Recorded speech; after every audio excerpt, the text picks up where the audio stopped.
In this episode of the Locked On NBA Big Board Podcast, me and my co-host Leif Thulin, we are going to dive into who is the best prospect on Kansas's basketball team. Now, the Jayhawks may enter the season as the number one ranked team in college basketball, but who's their best prospect? Stay tuned.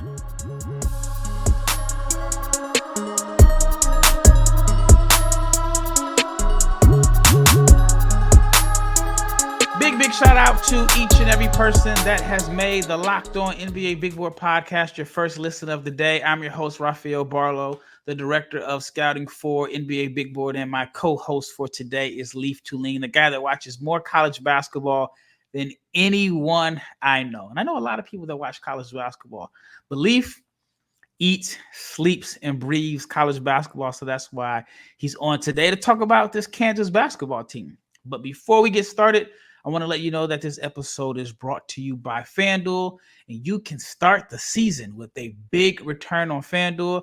Place your first $5 bet, and you'll get started with $200 in bonus bets guaranteed. So visit FanDuel.com to get started. And if you're not subscribed to the YouTube channel, please subscribe, like, share, comment. Make sure you subscribe. Hit that bell so you can be notified every time we post, because we are posting 5 days a week, which means the NBA season and college basketball season is around the corner. And Leif, I see you got on the Utah Utes, but this episode is all about Kansas. I mean, hey, it's Big 12 basketball now. I'll be at some Utah and BYU games, catching some of these teams, and prime amongst them that I want to see as a college basketball fan is Kansas. As for the NBA draft, a little less motivated to watch Kansas, but who knows? Maybe one of the veteran guys impresses. All right, before we get into the episode, I want to hear your thoughts on just this whole conference realignment. Are you fully adjusted to it? I know I'm in my 40s. So I remember the Big 8, and then I remember the Big 12. And the conferences were I guess traditional based off the region of the country. Now they're all over the place. But we did get some good news today, so at least as far as the Pac-10 goes. Gonzaga is joining the Pac-10. Pac-12 without having a football team. But are you used to these super conferences? No, I don't like it. I mean, I grew up with the Pac-10 initially, and then the Pac-12 as a Stanford fan. I attended Utah. I'm fine with Utah, but I'm still a diehard Stanford fan. I watch way too many football and basketball games to not cheer for them. And watching them go to Syracuse and get a win was nice, but just watching them go to upstate New York didn't feel right. Now heading to Death Valley to play Clemson this week doesn't feel right. The Big 12, at least much of it is regional. Obviously, you're going to UCF in Central Florida, and you have Utah. That's far away. But a lot of it is at least nearby. It doesn't bother me as much, but Stanford and the ACC, I don't like whatsoever. I want the old conferences back, but money and greed change everything, and that's one thing. But it made the basketball conference better. You got to take the bright side. So the Big 12 basketball scene should be really fun, and I'm looking forward to covering it for the Utes. Is the Big 12 your toughest conference in college basketball this year? That and the SEC, I think, are head and shoulders above everyone else. Okay, all right. Let's talk about Kansas, the team that is early. I mean, it's still early, but projected to be the top team in the Big 12, and some believe that they are the top team in the country. My question is, who is their best NBA prospect? Before we get into that, I want to know, what do you think is their projected starting lineup? Okay, so you got Dickinson, you got Dajuan Harris. Those are guarantees. Yep. So that's the point. For those of you who don't know, Dickinson's the 5. The point guard's Dajuan Harris. I believe AJ Storr will start. I'm not sure that's the best thing. I just think you paid way too much money for him not to start. That'll be a 2 or a 3. At the 4, I believe it'll be KJ Adams, who has started the last few years. So that leaves one spot. And I would go with Rylan Griffen. I would be content with Zeke Mayo as well, but I would go with Rylan Griffen. So in summation, 1 through 5, I'd go Dajuan Harris, AJ Storr, Rylan Griffen, KJ Adams, Hunter Dickinson. All right. And who would you say is their number one NBA prospect? I'm going to go with Rylan Griffen, actually. I don't think that's going to be one that everyone anticipates the answer being, but I'm going to go with Rylan Griffen because he fits with the NBA wants more than any other player in this. Maybe Storr, if everything pans out like perfect case scenario, has a better career. But Rylan Griffen shoots the ball well. He defends. He's fine with the ball in his hands, but he's kind of like the Reggie Bullock. He reminds me a little bit of like what Ochai Agbaji was through much of his career at Kansas. Then the last year he became a star. I don't think Rylan Griffin's necessarily a star, and Ochai's a better athlete, but I think Griffin's more adept at playing without the ball and cutting without the ball, as he was pretty practiced at that with a loaded Alabama team. I think he's going to be a knockdown shooter, someone who defends the best opposition and shines in doing so. With his usage rate's not going to be outstanding, so I expect him to go late first, early second, but I think he's probably the best prospect on Kansas. Were you shocked to see him leave Alabama, a team that went to the Final Four, and go to Kansas? I'm not sure, because like we talked about when we did our Alabama episode, they had a ton of guys coming in, and some of them were committed and some of them were not. I felt like he and Latrell Wrightsell, one of them had to go. Mm-hmm. I didn't think it would be Rylan Griffen, but he and Latrell Wrightsell were already redundant on a team that ended up bringing Chris Youngblood, that ended up bringing Aiden Holloway. So I knew there was too many horses in the backcourt to stay. And Jaron Stevenson, as you and I've talked about, who I think is the top 15 player in this class, is going to play the 3, at least for parts of the season with Alabama. So I don't think I'm stunned. I was shocked. I wasn't stunned, but a little shocked. I was actually shocked because, if I'm not mistaken, at the time that he transferred, that was when Riley Kugel was reported. That shocked me that he went to Kansas, not that he left Alabama. And Riley ended up, I guess, I've heard different stories behind it, but he's at Mississippi State. I think that's where he originally committed to before he ended up at Florida. But Rylan Griffen, you talked about the shooting. He shot only 30% from 3 as a freshman, jumped it up to 39%. I know there was he had a stretch where he was like around 50% from 3 over a course of games. And like I said, he ended up shooting 39% from the floor. You look at his splits, he averaged 11 points a game, but it was on 45, 39, 81 shooting splits, averaged 3.4 rebounds per game in about 26 minutes. And so he had a really, really good year for Alabama last year. I thought it was good enough to at least test the waters. Were you shocked that he didn't test the waters for the NBA? Because he's an athlete, he could shoot. And like you said, that's what NBA scouts and teams are looking for. Yeah, I was a little bit shocked considering he had a nice run that led them to the Final Four. Part of my brain said, well, I guess he'll probably be coming back. Like, okay, maybe they're reloading, because I never really thought Sears was going to leave despite attending the Combine. Same with Grant Nelson, to be honest. I never was really all that infatuated.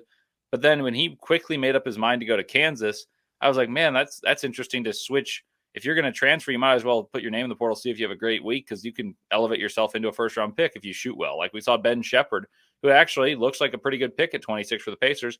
He went to Belmont, went to the Combine, shot better than just about anyone in the scrimmage, and all of a sudden his stock went from, I'd say, 40th at the highest to being a first-round pick that played a little bit on a team that made the Eastern Conference Finals.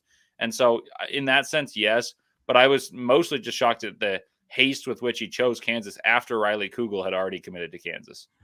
Yeah, to me, it just didn't seem like it made a whole lot of sense at the time. But I mean, right now he looks like he's in is going to be in their starting 5.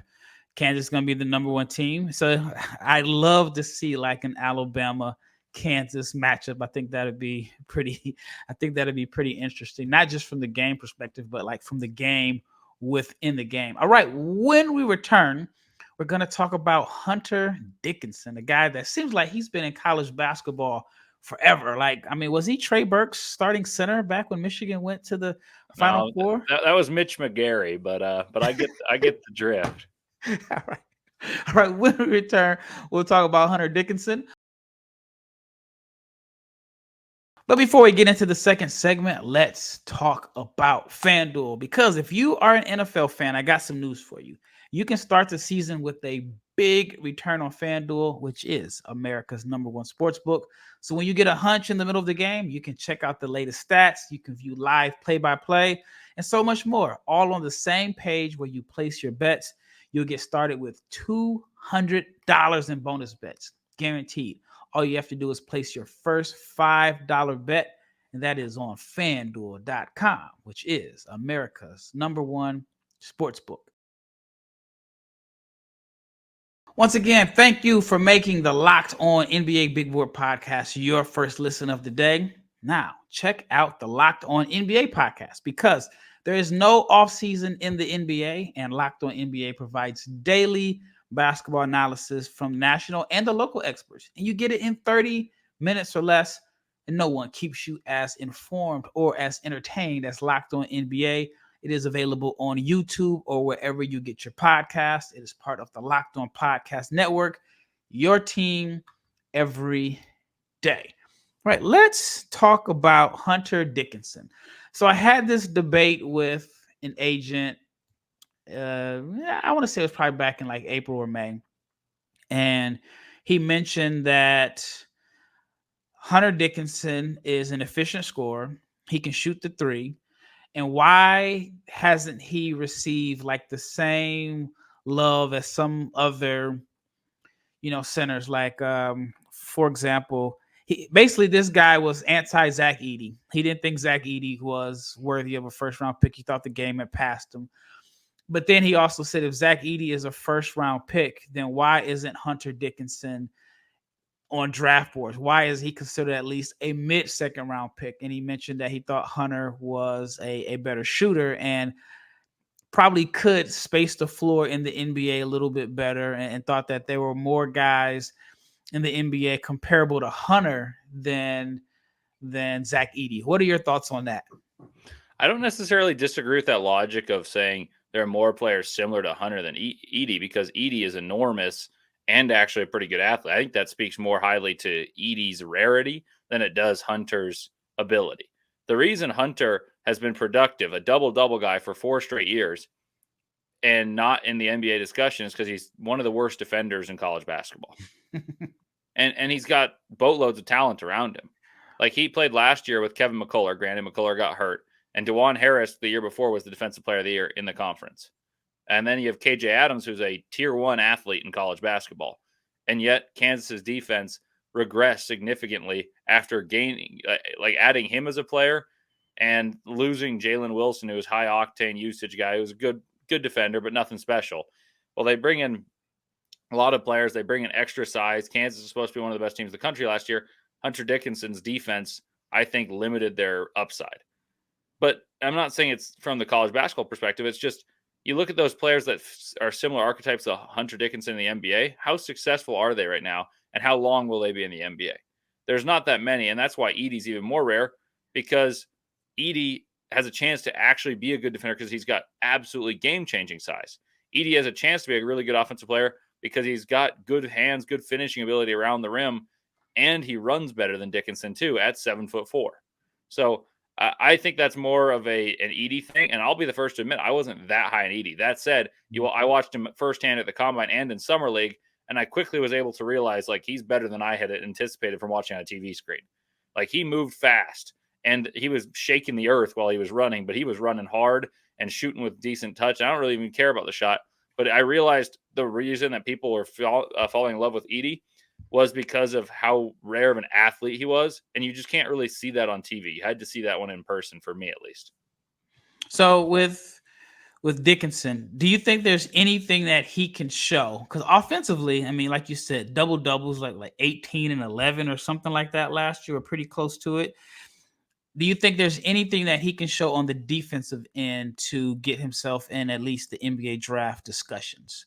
Whether it's like becoming better at defending angles, because you don't always have to be like a great athlete to be a good defender in the post. Do you think he just needs to show that he's a smarter defender? Because like I said, on the offensive end, I don't think there's anything that he can show that he hasn't already shown us in his 4 years. I mean, I think he could become a better rim protector, and it just mostly has to do with effort.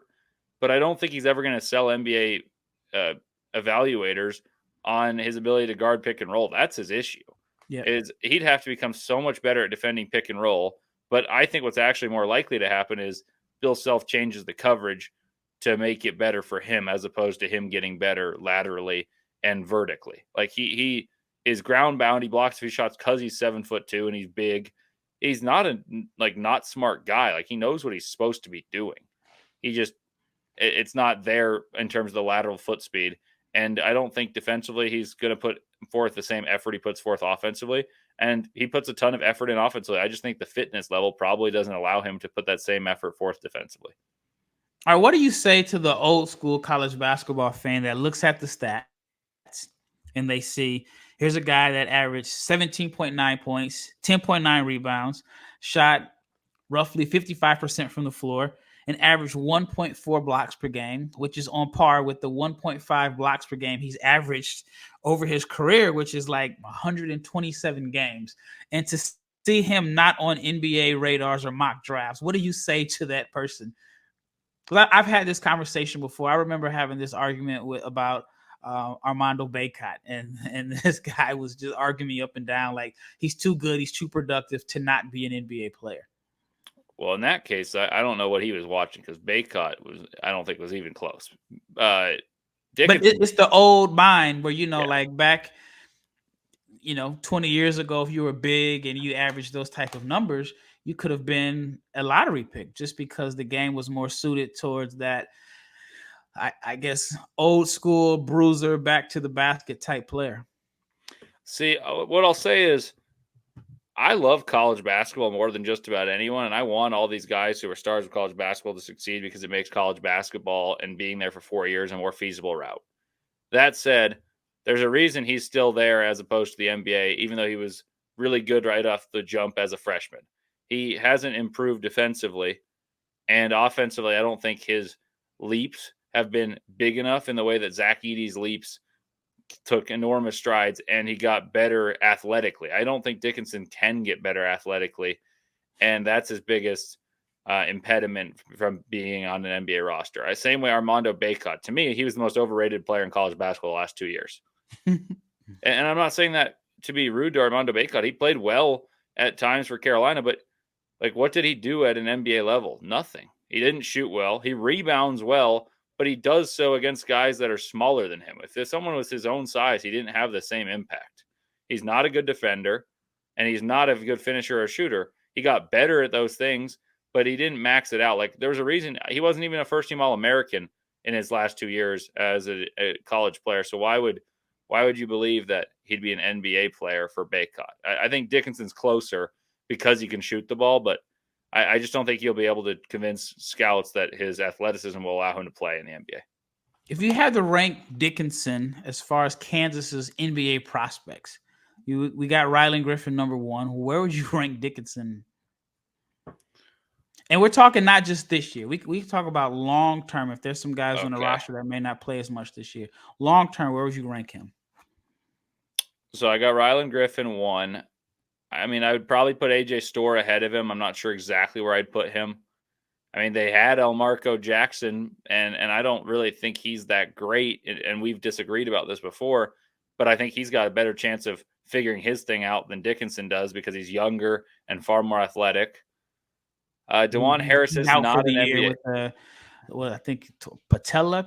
I know he injured his knees. Whatever it was pretty devastating because it's like a 12-month recovery. And I was very, very high on Elmarco. I had him as like a top 5 pick last August. Yeah, we disagreed on that one, but you won. I think he's going to have a better chance than Dickinson. I don't think either KJ Adams nor Dajuan Harris are NBA guys. So then you go to like Flory Badinga, you go to guys like that haven't proven it. I don't think he's a one and done guy because there's just too many players in his path, but I like his chances more than I do Dickinson's. Yeah. So where do you rank Dickinson if you had a number? I'll go 5. I also like Zeke Mayo a lot, but I need to see how they employ him this year because he isn't a young guy. It'll depend how he's played this year. I'm a big Zeke Mayo fan. I think we've talked about him on podcasts before, but I have the same questions, and that's what I was going to ask you. How do you think they play him? I think they end up starting Mayo and Harris together in the backcourt, but I think they're both point guards. I think they both operate best with the ball in their hands. All right, when we return, we're going to talk more about Zeke Mayo and Dajuan Harris, but I want to hear Leif's thoughts on AJ Storr and, of course, KJ Adams. But let's talk about eBay Motors, because passion, drive, and patience, that is the formula for winning championships, and it is also what keeps your ride or die alive.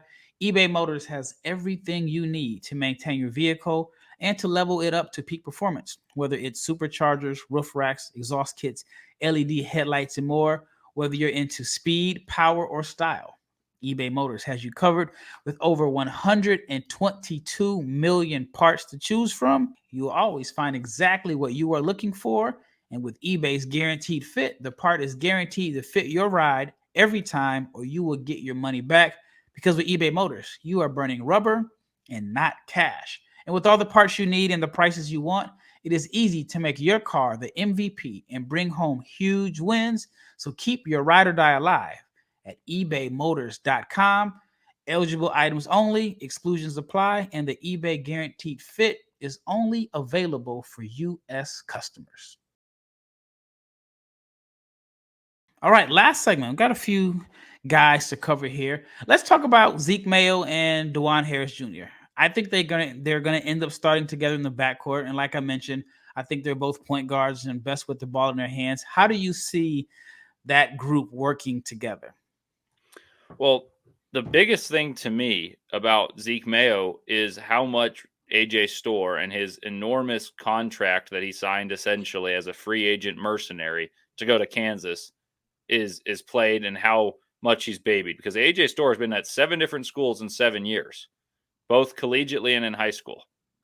He went from a school in Rockford, Illinois to IMG to somewhere in New York, and then he ended up at St. John's, then Wisconsin, and now Kansas. He's really talented, but in a way he reminds me of Caleb Love. And people be like, "Oh, that's really good. Caleb Love's an All-American caliber player." No, Caleb Love's a guy who can shoot you into a game, but also shoot you out. And when it matters the most, I don't trust this type of player to lead my team. Most people would expect he's going to be the second leading scorer, speaking of AJ Storr. The reason this relates to Zeke Mayo is you're not going to bench Dajuan Harris. Dajuan Harris is Bill Self's favorite player on this team. He's the most trusted player. He's a guy that they want the ball in the hands of. He's the best defender on the team. He's the orchestrator of everything. So now, does Zeke Mayo play over AJ Storr? Maybe he should. Does he play over Rylan Griffen? Maybe he should. But I just don't think he's going to get the point guard reps. And I agree with you. He's best suited as an NBA prospect, as a plus size guard, point guard, that is. I think he can play the 2, but I don't think you're going to see that many times where you're going to see KJ Adams not in the game and Hunter Dickinson not in the game. Maybe you'll get one of them at a time, and so then you can play the point guard and Dajuan Harris, and then you play all 3 of those wings I mentioned, Zeke Mayo, AJ Storr, and Rylan Griffen, next to one of those bigger guys. But I just don't know how much he's going to be able to showcase that playmaking skill set, because Dajuan Harris has played like 35, 37 minutes every year he's played at Kansas. Yeah, I agree. I mean, I do know Self was like, we're not going to be in a situation where we don't have depth again. And they went out and acquired depth. I mean, it was literally like NBA free agency. And Mayo, to me, was their... I mean, I think he was their best signing in a sense. He is a guy that is from Lawrence, Kansas. I was big on him when I first saw him play a couple years ago. But his numbers at South Dakota State last year were impressive. 18.8 points per game, 5.7 rebounds, 3.5 assists. He shot 46% from the floor, 39% from 3, and a little under 83% from the foul line. And even if his production dips to like 60% of what he was at South Dakota State, I mean, that is a big win for Kansas. Again, I'd like to see him with the ball in his hands a little bit more, because I think he's one of the more creative and better playmakers and passers in college basketball. But there are some people that think that he is a score first guard and he's more suited to be a combo in the NBA. What are your thoughts on that? And if that's the case, was Kansas a good choice for him? I think he could play a combo in the NBA. I think he'll probably get that opportunity more easily than he'll get the opportunity to be a true point guard. So that part I'm on board with. I don't know if it's the right choice to choose Kansas. And honestly, the answer will depend on how well they perform in March Madness and how many eyeballs he'll have on him in the big stages. Because if he plays well, like Dante DiVincenzo did for Villanova when they won a national championship, then he can be a first-round pick just on the back of having a nice March Madness run. And it's not just DiVincenzo's. Many players have had these type of runs that have perpetuated their NBA draft stock. And I don't know if going to Kansas is a great choice if they lose in the Sweet 16, unless there's an injury that gives him more time to play and he showcases on a larger diet what he could do, like at the similar efficiency to what he did at South Dakota State. I just think that it's hard when you commit that much money to different players to appease all parties. And Bill Self, I'm not saying he's a people pleaser, but AJ Storr, I don't think is the guy you want to say, you know what, AJ, we expect you to be an all Big 12 guy, and because we paid you $2 million and now you're on the bench. I just don't think that goes over well. I think Zeke Mayo and Rylan Griffen are the more likely to be benched guys. And I mean, maybe they buy into that role and then more power to them. And they see him like, oh, well, you played your bench role and that's the exact role you're going to play for my NBA team. I love that. But also it's hard sometimes being out of rhythm, coming off the bench. That type of stuff matters to a guy who was the guy for his team on the Jackrabbits, scoring 18 a game on high efficiency. So I have tempered expectations, but I do like his game. And I think that's going to be what's interesting about Kansas this year. Mayo was the guy at South Dakota State, and Storr was the guy at Wisconsin. He averaged a little under 17 a game, 16.8 points, 3.9 rebounds. Is a guy that can get hot, but he's not the most efficient. What are your thoughts on Storr as an NBA prospect? I think he'd need to commit a lot more to defense than he did because he's got a really good body and frame to be a impactful defender and slasher, but he settles and shoots a lot of jump shots. And when he's hot, he's really good because then he uses his shot to set up his drive. And if you see AJ Storr on one of his best days, then he's a first round pick. But if you see him on one of his worst days, he's a game ruiner, not just a guy who's always off, but then everything else shuts off. And it's a red flag. I think he's going to have a lot of questions asked of him of why he's played on 7 different teams in 7 different years. And I think a lot of people will see that as a negative. Like we've seen this happen time and time again. And sometimes there's explanations, but that many explanations, I'm not so sure. So I'm very excited to see Kansas and just how Bill Self manages playing time and egos.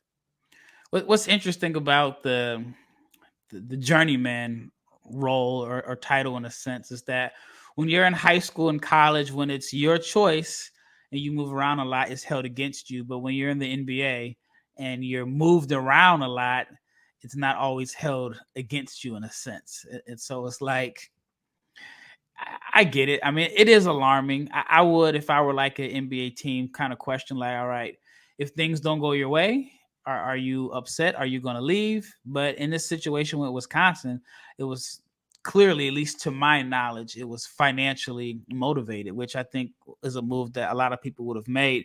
But you mentioned that when he's hot, he looks like a first round pick. And we saw that against Northwestern, 10 of 16 from the floor, 30 points. I think it was like the semifinal for at the Big Ten tournament.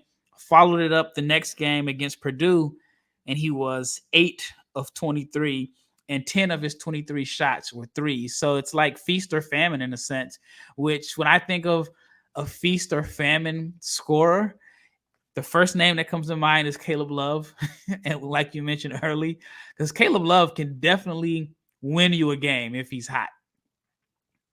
But there's the downside that his confidence he just doesn't struggle for confidence. And if he's off, he's still going to put up shots. But I think AJ Storr, I think it's going to be interesting, how he adapts to this role because Kansas is loaded.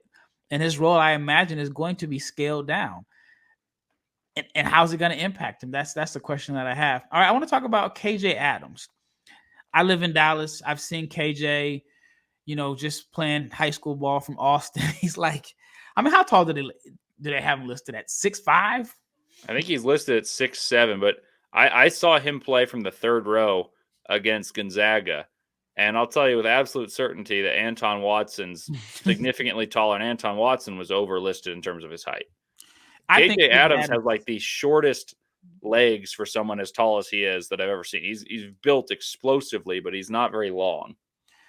I think if he went to the NBA combine and they measured him, I think he would measure out at like 6'4.5" or 6'5". I think 6'7" is being very, very generous. He's a guy that when you just kind of look at like he's like a 4. He's a 6'7" 4, good athlete. Not, I wouldn't say he's skilled. Has not made a 3-pointer in his career. Has been 60% from the foul line 3 years in a row. It's not like an elite shot blocker. He's an underrated passer. Do you think there's any chance for him to show anything this year that could possibly put him on NBA radars? Or is there a skill set that he has that you think maybe could translate to an NBA team thinking about bringing him in? The issue is, like you said, he doesn't shoot threes, and he's got good touch in the intermediate. He shoots a lot of these short roll floaters, and he's extremely bouncy, like very quick off the ground and explodes up in a hurry. The issue is, if he can't shoot the three, I don't see the role for him in the NBA. Like, you want to say an undersized 4 who's an energy guy. Like, we've seen guys have success in that role before, but even that's a little bit antiquated now. Like, you look at some of the guys who have fit that mold before. Like, we looked at Jayshawn Tate, and they're different builds. I understand that, but they both are hustling, undersized forwards, and he's not playing very much for the Rockets anymore. You look at even his Rockets teammate Tari Eason. Tari Eason's significantly bigger, has all these metrics, and his role is questionable on the Rockets, who aren't even a playoff team. And then you go back 10 years prior, and there's more of these guys that couldn't shoot, but that we've now been like, oh, well, he would gladly he was in this era.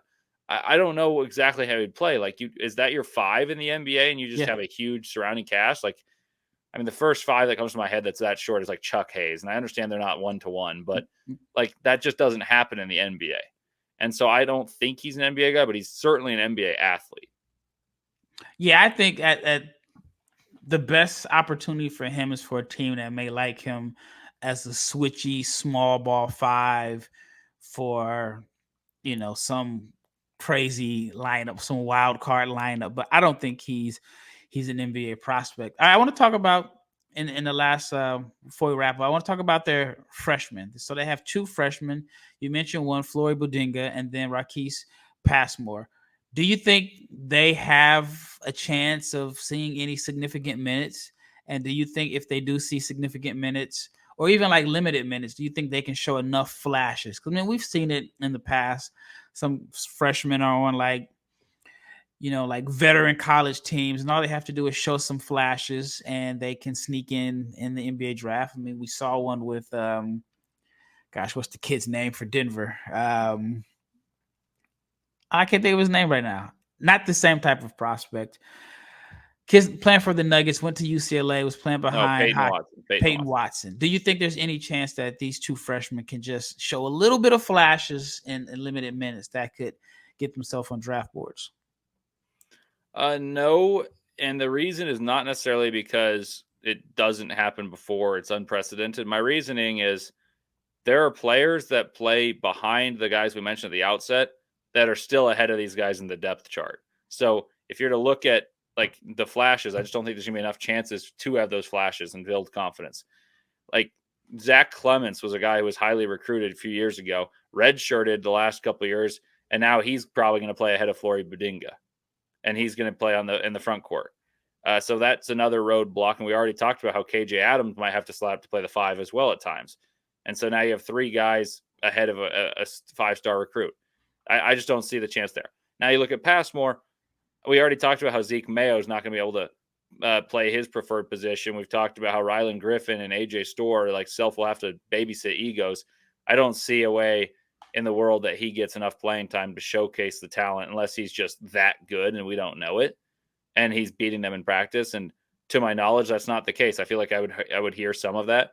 So I'm going to say no to your question, but it certainly has happened before. I mean, you've seen a lot of these good teams. Like, I was listening to a draft podcast today just because I was bored, and they were talking about Marvin Williams was the 6th man on North Carolina, and he was the number 2 pick. Patrick Williams in 2020 was the 6th man on a number 1, what would have been a number 1 seed had the tournament happened, Florida State. And it gets people hyped. I don't think either of those guys have the twitchiness and length of like wings that cause the intrigue like Marvin or Patrick Williams. Mm-hmm. And they also are on better in terms of college basketball teams. And the reason why I'm not totally ruling it out, last year I didn't think that there was going to be an opportunity for Johnny Furphy to see minutes and play. I mean, he wasn't really talked about. I know that he had a little bit of buzz after the way that he played at like the NBA Academy coming into the season, but Johnny Furphy wasn't considered, a guy that we were going to see in the 2024 NBA draft. I mean, he did have some injuries open up some playing time for him, and Kansas didn't have wing depth, and he made the most of it. And so I think it is an uphill battle for the two freshmen this year because Kansas does have depth. They went out and spent a lot of money in free agency. I mean the transfer portal. But the first one you said seems more accurate these days.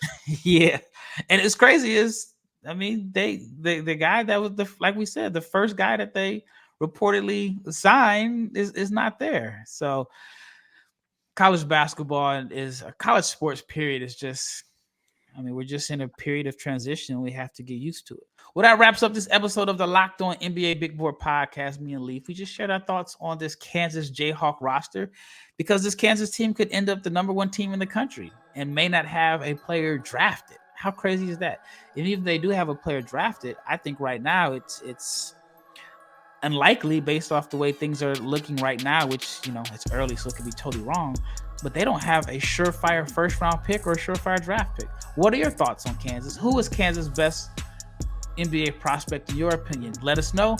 Once again, thank you for listening to the Locked On NBA Big Board podcast. Check out the Locked On NBA podcast, where the local experts will keep you updated on all of the biggest storylines ahead of the season.